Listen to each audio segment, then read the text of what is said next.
이 말씀을 가지고 죄에 대해서 함께 말씀을 나눌까 합니다. 부제로는 우리를 지키시는 하나님이라는 말씀을 나눌까 합니다.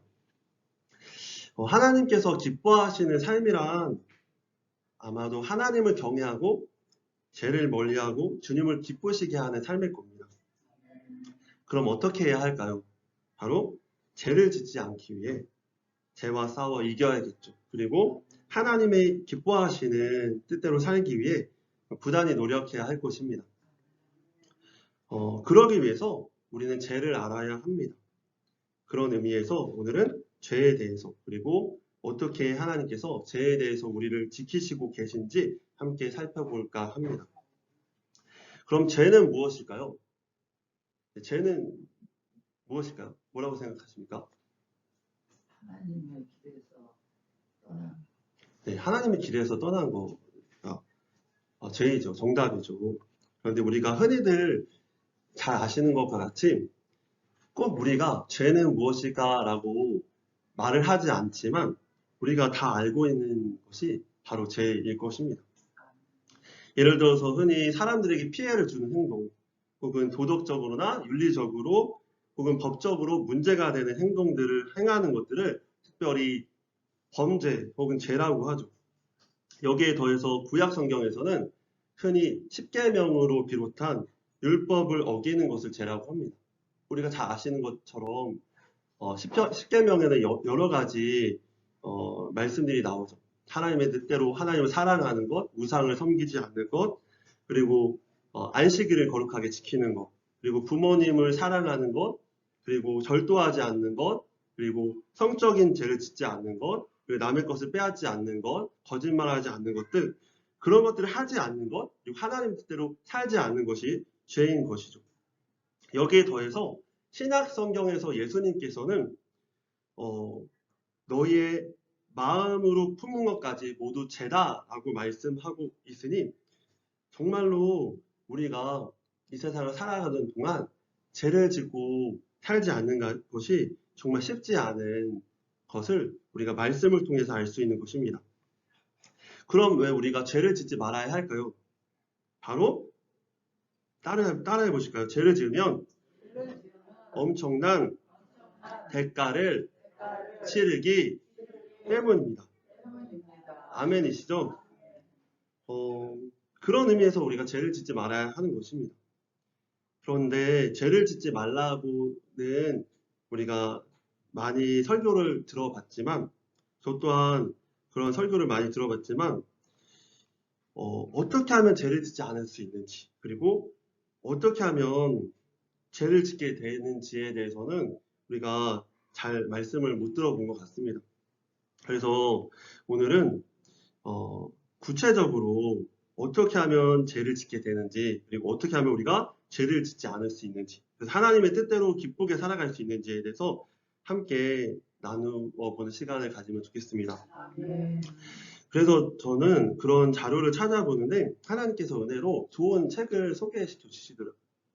여러 설교를 준비하면서 여러 책들을 보게 됐는데 특별히 하나님께서 은혜를 주셨던 보여주신 책이 존 우엔의 신자 안에 내재하는 죄라는 책이었습니다.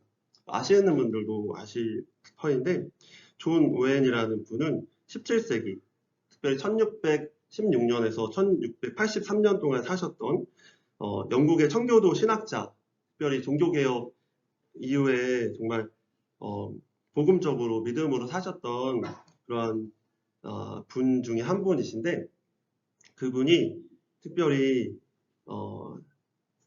이분의 삶을 되돌아보면 어떻게 하면 하나님의 뜻대로 살 것인가 어떻게 하면 하나님이 싫어하시는 것들을 하지 않고 하나님 기뻐하시는 대로 살 것인가를 부단히 연구하셔서 책으로 남겨놓으셨던 분이 바로 존 우엔이라는 분이십니다. 이게 기독교 고전으로도 있는데 특별히 죄 이기기라는 책이 있어요. 그런데 그 책이 그리스도를 본받아 토마스 아퀴나스의 그리스도를 본받아나 아니면은 그런 여러 가지 그 철로역정 존 버년의 철로역정과 같이 그런 많이 읽혀지는 책들 중에 한 권이 바로 제 죽이기라는 존 오웬의 책입니다. 이분이 쓰신 책 중에 신자 안에 내재하는 죄라는 책도 있는데 그 책을 가지고 함께 은혜를 나누면 좋을 것 같아서 오늘 이 책을 요약해서 함께 나누어 드리고자 합니다. 우리는 예수를 믿으면 죄에서 자유를 얻게 되고 거듭난 자로서 새롭게 되었다고 여깁니다. 물론 맞는 말인데 그래서 예수를 믿는 우리 크리스찬들은 죄에서 자유롭게 된다고 여기는 경향이 있는 것 같습니다. 왜냐하면 예수 믿으면 천국, 예수 믿으면 구원 이러는 약간의 공식이 우리 마음 가운데 내재되어 있는 것이죠. 그런데 저는 어렸을 때 이런 설교, 이런 말씀을 들으면서 그렇게 자라왔거든요. 근데 한편으로는 그것이 말해주지 못하는 한편의 제 마음에 그러한 생각이 하나 있었어요. 그것이 무엇이냐면 그런데 거듭났다고 하는데 왜 아직 내 안에는 죄성이 남아있을까? 왜 예수 믿는다고 하는 신자들 안에서도 죄성이 왜 아직 남아있을까? 하나님의 뜻대로 살고자 하는 마음이 오늘 이 말씀처럼 하나님의 뜻대로 살고자 하는 마음이 있는 동시에 왜 아직도 왜 죄를 짓고자 하는 마음이 있을까? 이런 마음이 있었던 것입니다. 그런데 이 책에서는 이렇게 말씀을 하고 있는 것입니다. 예수를 믿는 신자들 속에서도 아직 죄성이 남아있으며 그 죄를 짓게 하는 힘이 얼마나 큰지 이야기하는 것입니다. 여러분들도 잘 아시는 것 같이 이것은 사실 실제인 것이죠. 여러분들이 잘 아시는 것 같이 우리 안에 이것이 실존하고 있는 것입니다. 이에 대해 존 오웬은 사도 바울의 말씀을 통해서 오늘 말씀이기도 한데 21절 말씀 우리 큰 소리로 합독하시겠습니다. 시작. 그러므로 내가 한 법을 깨달았노니 곧 선을 행하기 원하는 나에게 악이 함께 있는 것이로라. 이 말씀을 통해서 존 오웬은 선을 행하기 원하는 나에게 악이 함께 존재한다라고 이야기하고 있는 것입니다. 이것이 우리 안에 실제로 존재한다라는 것입니다. 즉 예수를 믿는 신자가 된 크리스찬이 된 우리들에게 예수님께서 십자가의 2000년을 죽으심으로 말미암아 죄의 종로로 타는 죄의 지배권은 상실됐지만 그럼에도 불구하고 아직 죄의 뿌리는 남아있어서 죄를 짓고자 하는 경향성은 여전히 남아있다라는 것이죠. 이러한 죄를 짓고자 하는 경향성은 우리 속에 있는 죄의 법이라는 말로써 통칭됩니다. 법은 무엇일까요? 법은 법을 잘 지키면 얻을 수 있는 긍정적인 효과를 우리에게 줍니다. 그리고 법을 어기면 제재가 따르죠. 마찬가지로 제법도 제법을 지키면 따라오는 긍정적인 것처럼 여겨지는 효과를 우리에게 제공해 줍니다. 그렇기 때문에 우리가 죄를 짓는 것이죠. 예를 들어서 죄를 지으면 얻을 수 있을 것 같은 달콤한 쾌락 혹은 좋은 명예 그런 어떠한 것만 거짓말로 하면은 더 좋은 것을 얻을 수 있을 것 같은 그런 것들을 제공해 준다고 우리에게 유익을 주는 것처럼 여기게 하는 것입니다. 또 죄를 짓지 않으면 무언가 잃게 될지도 모른다는 불안감을 우리에게 허락해 주는 것이죠. 예를 들어서 남들은 다 하는데 나만 이것을 하지 않으면 왠지 손해볼 것 같은 왠지 도태되고 왕따당하고 그렇게 모든 것을 잃어버릴 것 같은 불안감을 주는 것입니다. 그렇기 때문에 우리가 이 죄법에서 헤어나오지 못하는 것입니다. 그런데 문제는 이러한 우리의 죄성이 우리의 영혼 속에 지금도 항상 함께하고 있다는 것이 문제인 것이죠. 이에 대해 존 오웬은 실상은 우리의 영혼이 죄의 집이다 라고 말을 하고 있는 것입니다. 회사에서 일할 때나 홀로 있을 때나 낮이나 밤이나 항상 죄는 우리와 함께 하고 있는 것입니다. 그리고 그 죄는 언제든지 자신의 목적을 달성하려고 만반의 준비를 하고 있다는 것이죠. 결론부터 말씀드리면 제 목적은 우리를 죽이는 것입니다. 죄의 삭은 사망이다 라고 말씀하고 있잖아요. 그처럼 죄는 우리를 사망의 길로 인도하는 것이 목적인 것이죠. 그렇기 때문에 우리가 어떻게 해서든 죄에서 이겨서 하나님의 기뻐하시는 삶을 살아가야 하는 것입니다. 이렇게 죄는 언제든지 자신의 목적을 달성하기 위해서 만반의 준비를 하고 있는 것입니다. 이러한 죄를 짓고 싶어하는 마음은 그런데 우리가 죄를 지으면 지을수록 점점 더 커지는 것입니다. 이에 대해 존 오웬은 모든 죄는 죄를 지으면 지을수록 우리의 마음속에서 죄를 짓고자 하는 경향성이 더욱더 커지고 악을 행함으로써 악을 쌓고자 하는 마음의 창고가 커진다라고 말을 하였습니다. 여러분, 그런 의미에서 우리가 절대로 죄를 지으면 안 됩니다. 왜냐하면 죄에 대해서 무뎌지고 그리고 점점 더 죄를 짓고자 하는 마음이 커지는 것이죠. 우리가 잘 아시는 것처럼 뉴스를 보면 점점 더 죄를 짓는 것에 두려움이 없어지는 사람들을 많이 보지 않습니까? 또 혹은 뉴스나 그런 드라마나 아니면 매스컴들을 쉽게 접하면서 그런 것들이 무뎌지는 우리 자신을 또 보게 되지 않습니까? 저의 경우에도 그렇습니다. 죄를 지으면 지을수록 점점 더 자극적인 것을 찾게 되는 경향을 경험하였답니다.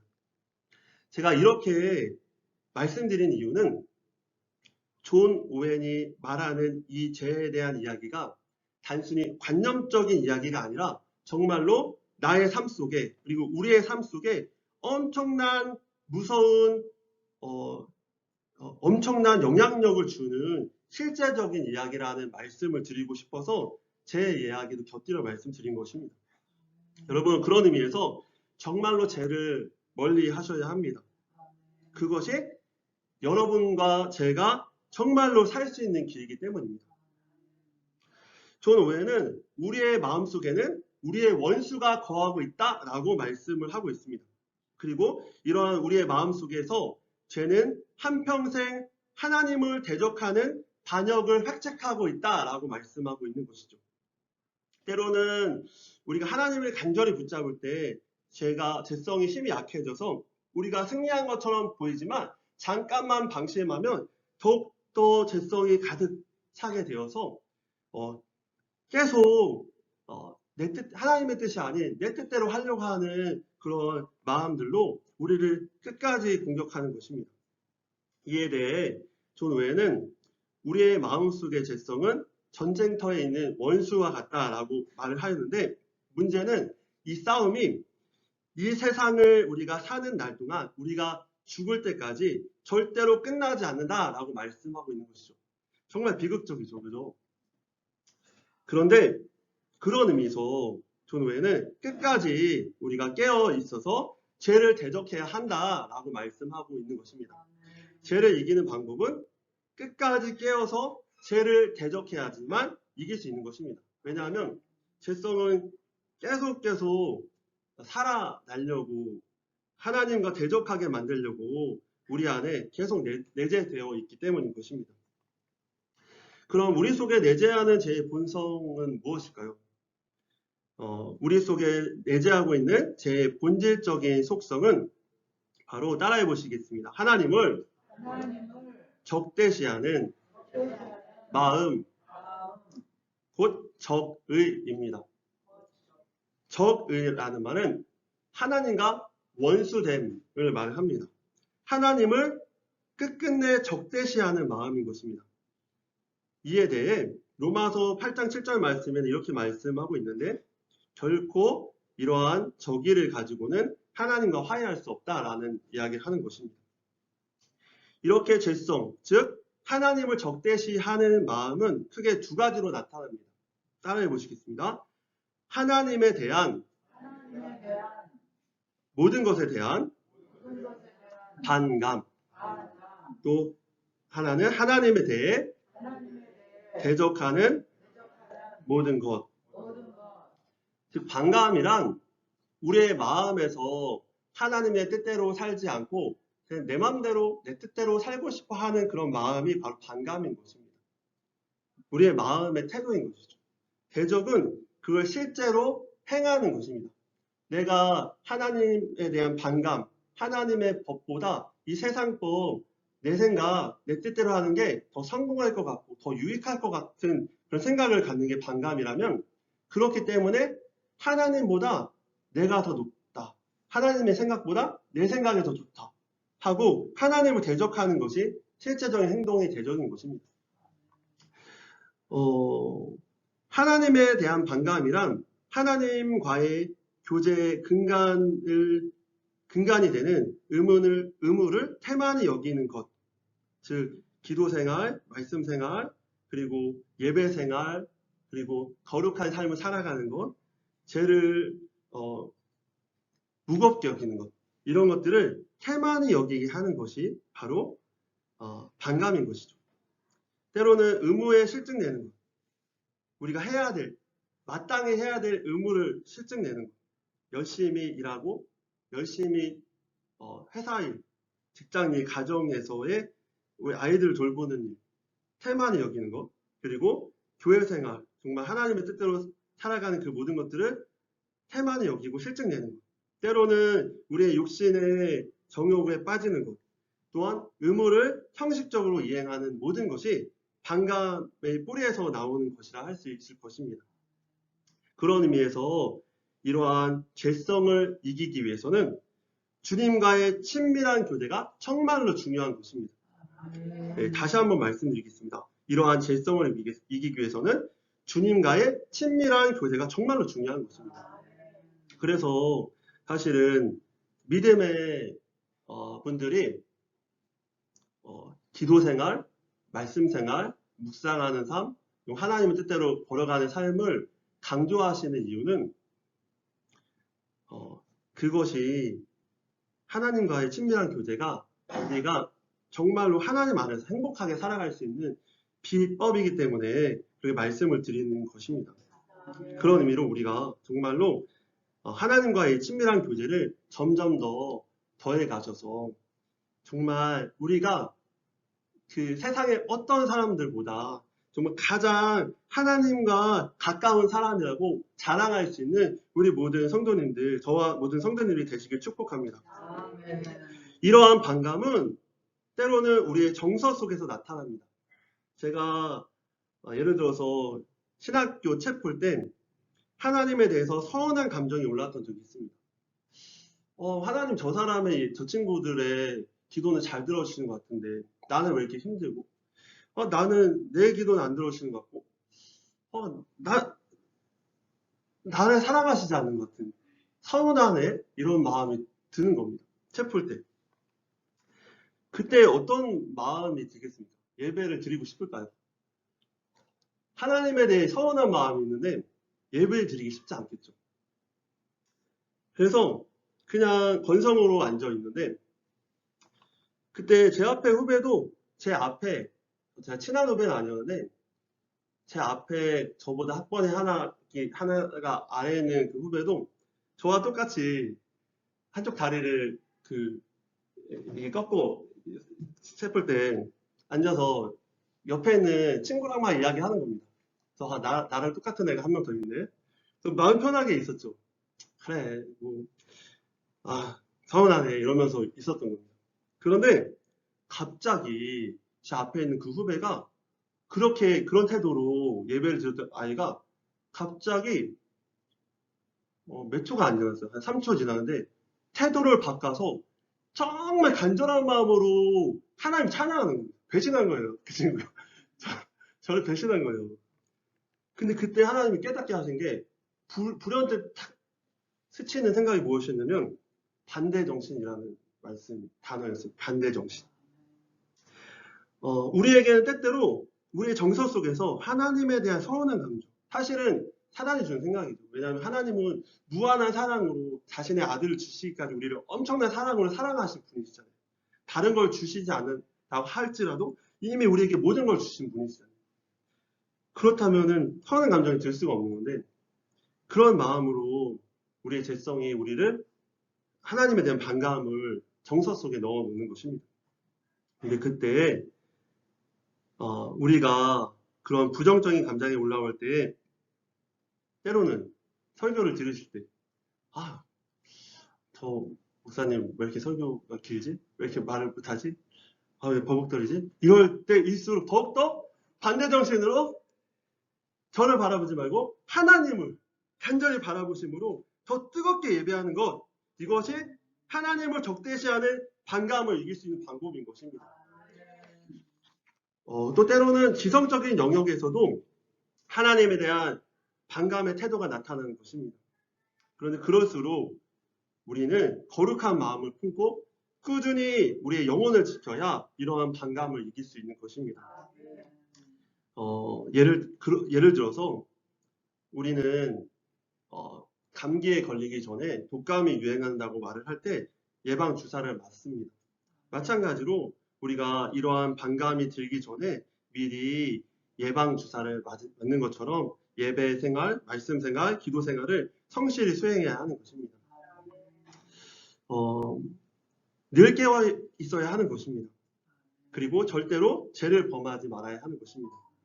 만약에 제가 처음 우리를 유혹했을 때 죄성이 우리를 엄습해 왔을 때 하나님 뜻대로 살기 싫고 내 뜻대로 살고자 하는 그런 마음이 들 때 그것을 예방하지 못하면 곧 그것의 마음에 지배를 당하게 되고 그 죄성이 우리의 마음에 득실하게 될 것입니다. 또한 그렇기 때문에 그럴수록 우리가 더욱더 기도하고 하나님께 나아가야 하는 것입니다. 지지난주에 그 어떤 크리스찬 래퍼에 대한 이야기를 하셨잖아요. 그분이 죄를 이기는 방법에 대해서 청년들에게 설교를 하셨는데 갑자기 그분이 글을 이러시는 거예요. 이렇게 나오셔서 청년들에게 이렇게 하셔요. 이렇게 하시고 이렇게 기도를 하시더라고요. 그러면서 하시는 말씀이 무엇이냐면 여러분 죄를 이기는 방법은 이 방법밖에 없습니다. 이 방법밖에 없습니다. 이렇게 얘기하시는 거예요. 그러면서 얘기하시는 게 자기는 그런 마음이 들 때 무릎을 꿇는데 그리고 계속 기도한대. 끝까지 계속 기도한대. 그런 마음이 사라질 때까지 끝까지 기도한대. 그때 하나님께서 힘을 주신다고 합니다.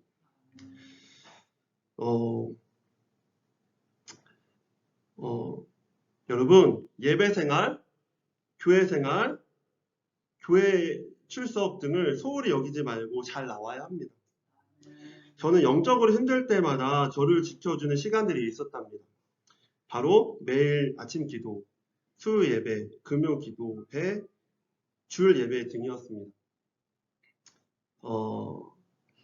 저는 부족한 사람이라고 말씀을 드렸잖아요. 그래서 때로는 수요 예배, 금요 기도회, 주일 예배에 가는 것이 정말 힘들었던 적이 있었습니다. 그런데 어쩔 수 없이 갔죠. 전도사니까, 목사니까 어쩔 수 없이 가잖아요. 어쩔 수 없이 가는 거예요. 어쩔 수 없이. 왜냐면은 안 가면은 안 되니까. 그죠? 옛날에 그런 누가 예화를 하셨대요. 어떤 자기 아들이 엄마 나 교회 가기 싫어 이렇게 얘기했답니다. 그래서 엄마가 뭐라고 했다는지 아십니까? 아니 너 가야 돼. 왜 가야 돼? 너 목사잖아. 그런 얘기를 했답니다. 때로는 이렇게 우리가 그러니까 저도 그런 거죠. 나 같은 사람이 죄 많고 부족한 사람인데 어떻게 교회를 갈까? 두려운 마음도 있고 때로는 찬양 인도할 때 말씀을 전할 때 부끄러운 마음이 들 때도 있는 것입니다. 그래서 정말 가기가 힘들 때가 있어요. 어떨 때는 그래서 예배 가운데 나왔지만 기도만 하는 거예요. 그냥 성도님들의 눈을 마주칠 용기가 없어. 그런 적이 한두 번이 아니었어요.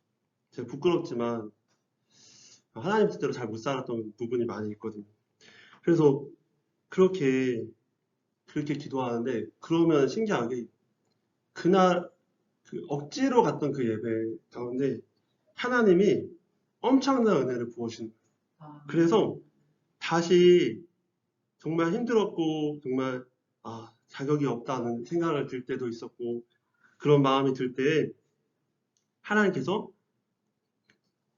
회개하고 용서를 구하면서 하나님께 간절히 기도할 때 하나님께서 다시 힘을 주시고 다시 등을 토닥여 주시는 것 같은 그런 느낌을 받았던 적이 있습니다. 여러분 그런 의미로 사실은 저는 그런 의미를 어쩔 수 없이 가지만 여러분들은 그런 의미로는 조금은 자유롭잖아요. 그런데 사실은 그것이 자유로운 것이 사실은 우리에게 때로는 유익한 것은 아닐 수도 있겠다라는 생각을 해보았습니다. 왜냐하면 제 경험상으로는 우리 항상 행하였던 그것들을 꾸준히 하는 것이 우리에게 쉽지 않을 때도 그래도 그 자리를 지키는 것이 우리에게 유익할 때가 많이 있다는 것을 경험했기 때문에 드리는 말씀입니다.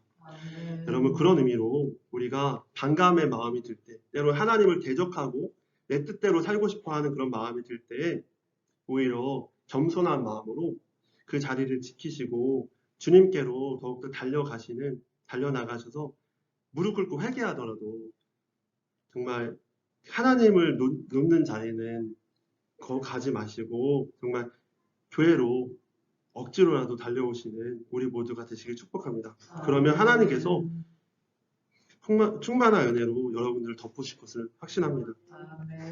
하나님을 대적하는 적대시하는 마음은 크게 4단계로 상승하는데 첫째로는 정욕, 죄를 짓고 싶어하는 우리의 육체의 욕심이 생겨나게 되는 것입니다. 사실 이것이 우리 안에 꿈틀꿈틀대고 있는 것이죠. 그런데 이것을 이 존 오웬 목사님께서는 이렇게 말씀하십니다.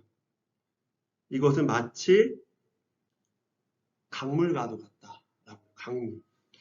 예를 들어서 그런 것입니다. 제가 지난주에 이번 주 설교를 준비하면서 어떤 영상을 하나 봤는데 그 뉴스나 이런 곳에서 나오는 거죠. 그런데 거기에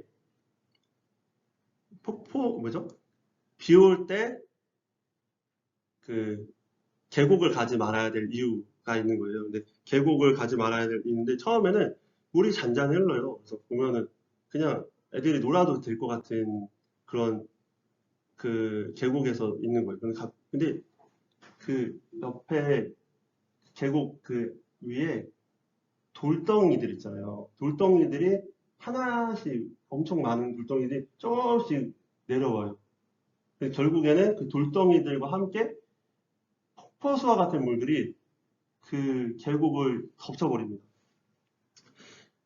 마찬가지로 두 번째 단계인데 우리가 이 육체의 욕심, 그러니까 정욕을 우리가 그대로 남겨두면은 그런 것들이 점점 커져서 마치 여름철 비가 오는 계곡에 물이 갑자기 폭포수처럼 흘러 넘쳐서 모든 물과 댐과 다리를 파괴해 버리듯이 우리가 지키고 있는 마음, 죄를 지면 안 돼. 모든 지정의로 하나님 말씀을 묻고 있잖아요. 죄를 지면 안 돼라는 마음이 있을 때 그냥 그 정욕을 쉽게 그냥 생각하고 놔두고 있으면 그거 점점 커져서 죄를 범하도록 계속 압박을 가하게 되는 것입니다. 뚝으로 간신히 버티고 있는 그런 마음이 바로 2단계인 것입니다. 이것을 제 욕심이라고 합니다. 세 번째로는 제 법이 하나님과 하나님의 은혜의 법을 대적할 때 제 법이 우리의 영혼을 사로잡아 버리는 단계가 세 번째 단계이고 네 번째 마지막 단계는 그러한 마음으로 하나님을 적대시하는 마음이 가장 커져가지고 결국 광분과 광기를 일으키는 단계까지 나아간다라고 존 오웬 목사님께서 말씀하셨습니다. 예를 들어서 뉴스의 흉악 범죄나 전쟁의 광기들을 보시면 지금도 뉴스에서 여러 전쟁들이 일어나고 있잖아요. 우크라이나나 아니면은 팔레스타인 전쟁들이 일어나고 있는데 그것들을 가끔 뉴스로 접하면 사람이 이렇게까지 악할 수 있는가에 대한 그런 우리가 장면들을 보게 되잖아요. 이 단계까지 나아가게 되는 것입니다.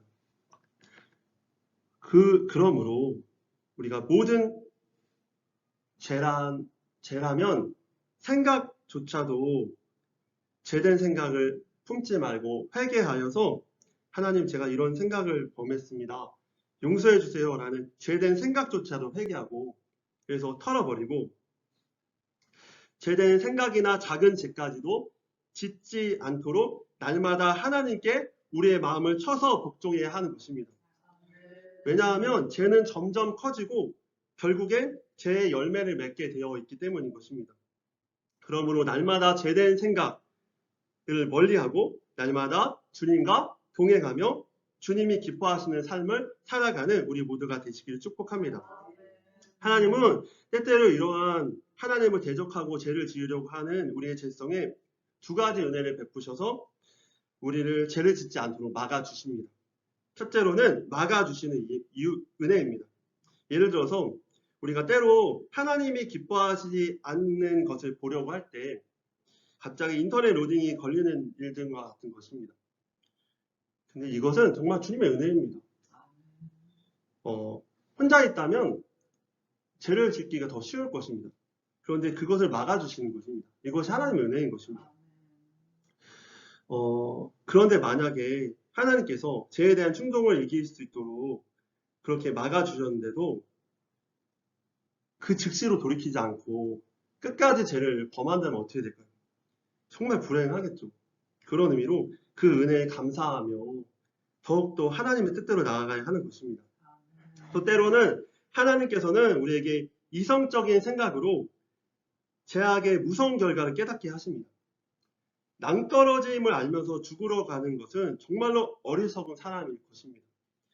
또 때로는 그럼에도 불구하고 우리가 죄를 지었을 때 하나님께서는 사랑의 매를 드십니다.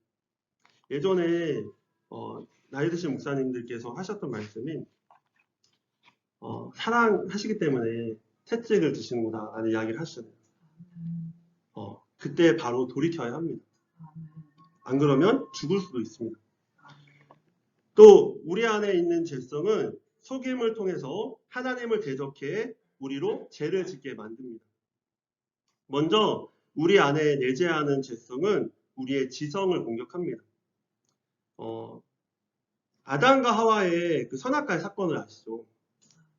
진리가 있어요. 하나님이 우리를 사랑하신다.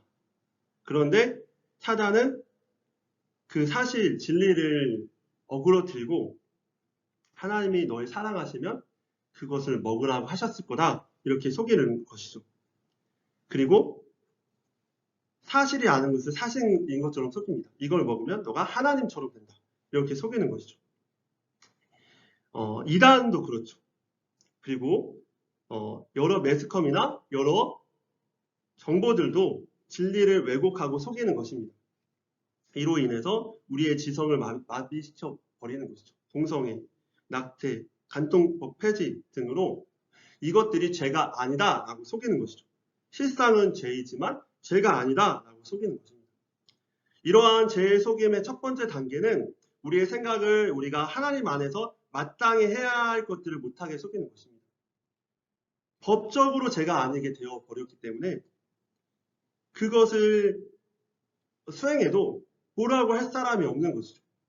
그런 의미로 우리가 우리의 지성은 그걸 하지 말아야 된다고 울타리를 쳐서 우리를 막고 있는데 우리의 지성이 그것을 해도 된다, 죄가 아니다 라고 생각하게 돼버리면 빗장이 풀어져 버리는 것입니다. 두 번째로는 우리의 정서를 공격합니다. 정서는 우리의 감정을 말하는데 예를 들어서 제 생각이 들어옵니다. 그리고 죄성의 기승을 부릴 때 정서가 쉽게 그 죄성을 따라가면 그 죄성은 조내현 목사님 말씀에 우리의 정서를 상상으로 가득 채우고 그 결과 그 이미지와 생각이 우리의 정서 속에 사로잡히게 된다라고 말을 하게 되는 거죠. 생각으로 죄를 짓는 것입니다. 이런 사람들을 미가서 2장 1절 말씀에 이렇게 표현하고 있는데 이런 사람들은 침상에서 죄를 꾀하며 악을 꾸미며 그래서 그것을 행할 만한 힘이 생기면 곧 그들의 손에 힘이 있을 때 죄를 실행에 옮긴다라고 말입니다. 베드로전서 2장 14절 말씀에 음심이 가득한 눈을 가지고 범죄하기를 그치지 아니한다라고 말을 하고 있는 것입니다. 즉 그들의 상상은 계속 그들의 욕심의 대상에 대한 표상에 사로잡혀 있게 되는 것입니다. 두 번째 빗장을 풀어버린 것입니다. 그런 의미로 우리가 생각 속으로도 죄를 지으면 안 되는 것입니다. 그래서 예수님께서는 생각조차도 죄다라고 말씀하고 계신 것이죠. 세 번째로는 우리 안에 내재하고 있는 죄성이 자라는 단계로 세 번째, 우리의 의지 속에서 실제로 죄를 잉태시키는 단계인 것입니다. 1단계 우리의 지성을 무장해제시키고 2단계 우리의 감정, 즉 정서를 무장시켜 버리면 이제 마지막 한 단계가 남았는데 그것은 즉시 죄를 실행할 수 있는 바로 전 단계까지 벌써 나아가게 된 것입니다. 무슨 말씀이냐면 우리가 죄를 짓게 되는 것은 한 가지 우리의 동의가 필요합니다. 사인을 하는 것이죠. 그것이 무엇이냐면 의지적인 동의입니다. 죄를 지었는데 술김에 아니면 다른 어떤 상황들이 그 환경들 때문에 어쩔 수 없이 했다라는 것은 핑계입니다. 왜냐하면 그 어떠한 상황일지라도 우리의 의지의 동의의 사인이 없으면 죄가 실행되지 않는 것이죠. 이렇게 세 번째 단계는 우리의 의지 속에 죄를 짓고자 하는 마음을 잉태시키는 아기를 베는 거죠. 죄의 아기를 베는 거죠. 잉태시키는 단계가 되는데 그렇기 때문에 우리가 처음부터 우리의 지성과 감성을 지키는 것이 정말로 중요한 것입니다.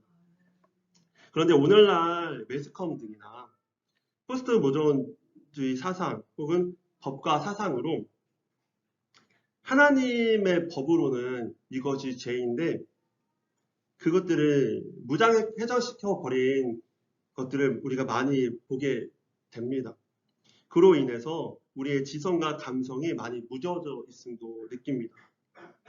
어쩌면 그것이 오늘날 정말 우리 세대에 많은 사람들이나 청년들이나 청소년들이 이렇게 죄에 무뎌져서 죄를 너무나도 쉽게 저버리고 너무나도 무서운 범죄들이 일어나는 일들이 바로 이러한 이유 때문이 아닐까라는 생각을 해봅니다.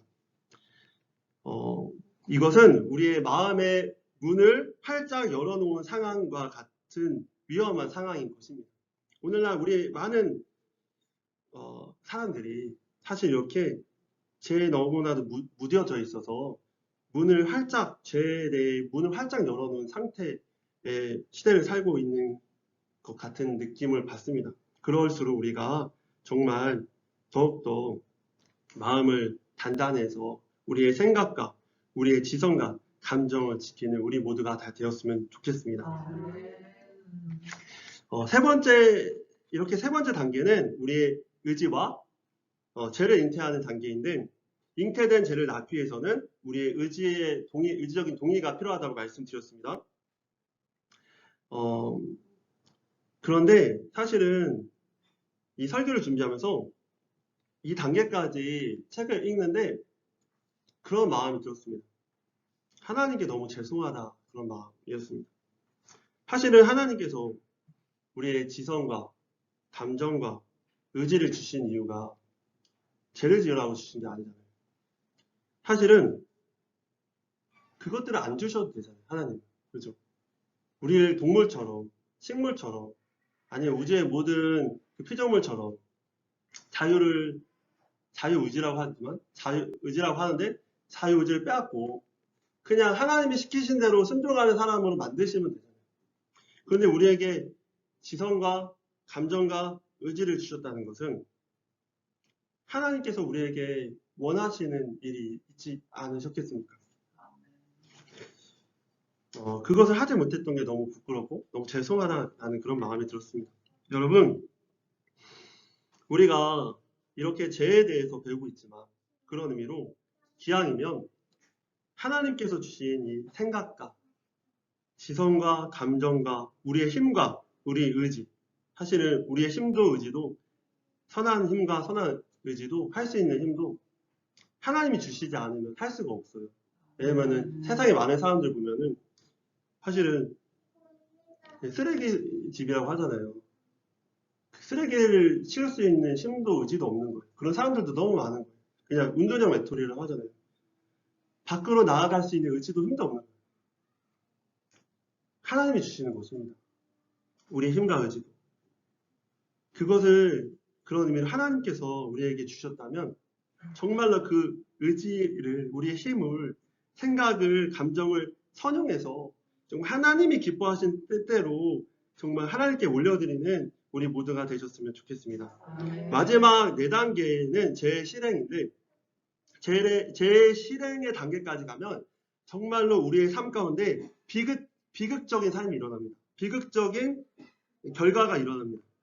왜냐하면 제 싹은 사망이기 때문입니다. 그래서 하나님께서는 오늘의 말씀처럼 말씀드렸지만 오늘의 말씀처럼 부제가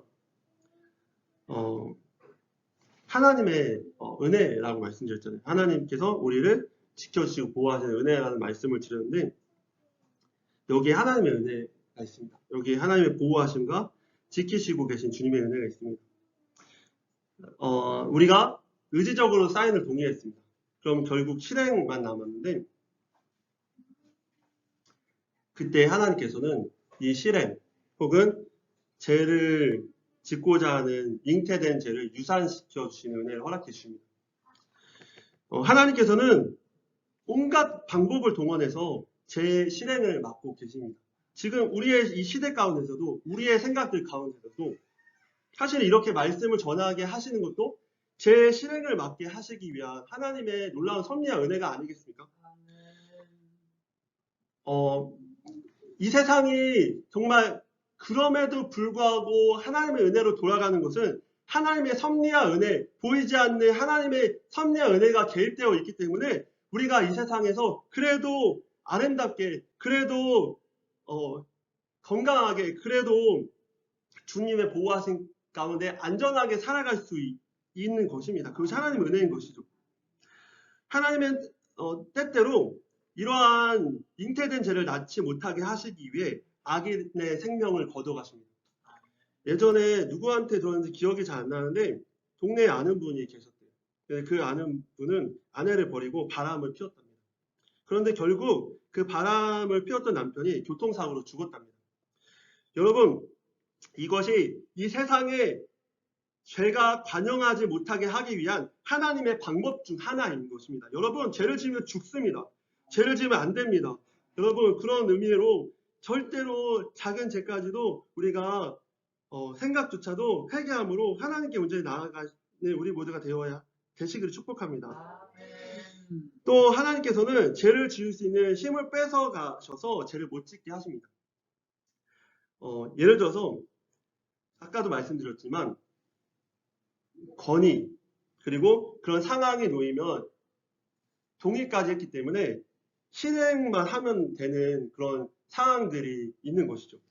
그렇기 때문에 하나님께서는 이 죄를 지으면 안 되기 때문에 그의 권위를 뺏어가 버리시고 그의 능력을 뺏어가 버리시는 것입니다. 직장을 가져가시고 높은 위치에 있었던 사람을 내려오게 하시는 것입니다. 이것이 하나님의 은혜입니다. 바벨탑을 쌓았던 사람들의 언어를 흩으셔서 하나님의 반역을 멈추게 하셨던 일이 한 예일 것입니다. 또 때로는 엄청난 고통을 주셔서 죄를 회개하게 하셔서 죄를 짓지 않게도 하시고 죄를 지으려던 모든 방법을 실패하게 하셔서 죄의 실행을 막아주시기도 하십니다. 이것이 하나님의 은혜입니다. 여러분, 우리가 생각 속에서나 의지적으로나 지성으로나 죄를 짓지 말아야겠죠. 그런데 사인까지 하고 실행을 하려고 하는 그 순간까지도 하나님께서 우리를 지키시고 보호하셔서 막고 계신 것입니다. 이것이 은혜가 어떻게 은혜가 아닐 수 있겠습니까?